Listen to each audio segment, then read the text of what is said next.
Martin Bashirayishize ni umusore w'imyaka 32 avuka ku mutumba wa Ndava muri komine Ndava mu ntara ya Mwaro, akaba yari asanzwe aba ku Musaga mu manuko bw'isagara ca Bujumbura, akaba kandi yakora akazi ko kudandaza amayinite no gufasha abantu kurungikanira amafaranga biciye ku mihora ya Rimikashi na Ecocash. Kw'igenekerezo ry'umunani Ndamukiza muri uno mwaka nyene w'2021 niho hari abantu basanze Martin Bashirayishize aho yariko aradandariza, aho yariko arakorera ku kazi kiwe ka misi yose kuri Avenue de la Gérère, bavuga ko hari amafaranga bashaka kubikuza ashika yoba yashika 200,000, maze Martino aravuga yuko atayo yari afise, baca bamusaba ko bogenda bajanye kugira ngo aje kubafasha kuyabikuza ahandi. Kuva ico gihe Martino ntiyigeze asubira kuboneka, ahubwo haciye amasaha makeyi niho abajyango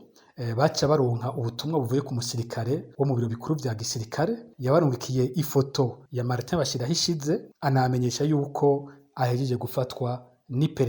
iperereza twibwira ko ari iperereza rya gisirikare. Kuva ico gihe Martino ntarigera asubira kuboneka. Icabonetse gusa ico gihe nuko izina bamufatiyeko ritari izina ryiwe. Iyo foto berekanye bari bayikuye mw'ishirahamwe ryo gutumatumanako amakuru Limitel, yari foto harya umuntu aba yagiye kwiyandikisha, aho Martino yari yagiye kwandikisha carte SIM ya murumuna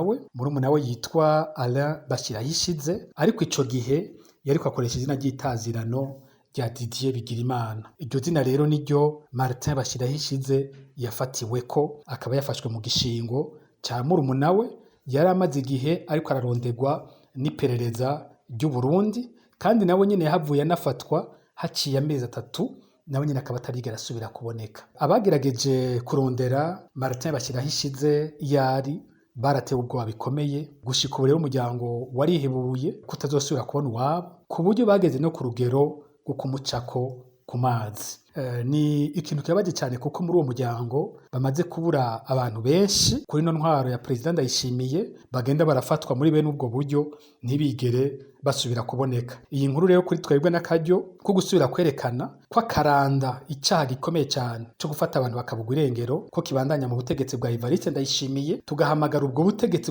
guhagarika iyo ngendo ibabaje cyane, tukanabusaba gukurikirana abatwaye Martino Bashirayishize, bavuga iyo bamushize, maze nimba baramwishe batanga ikiziga umuryango umushingurana iteka, nimba kiri muzima naho berekane iyo bamufungiye.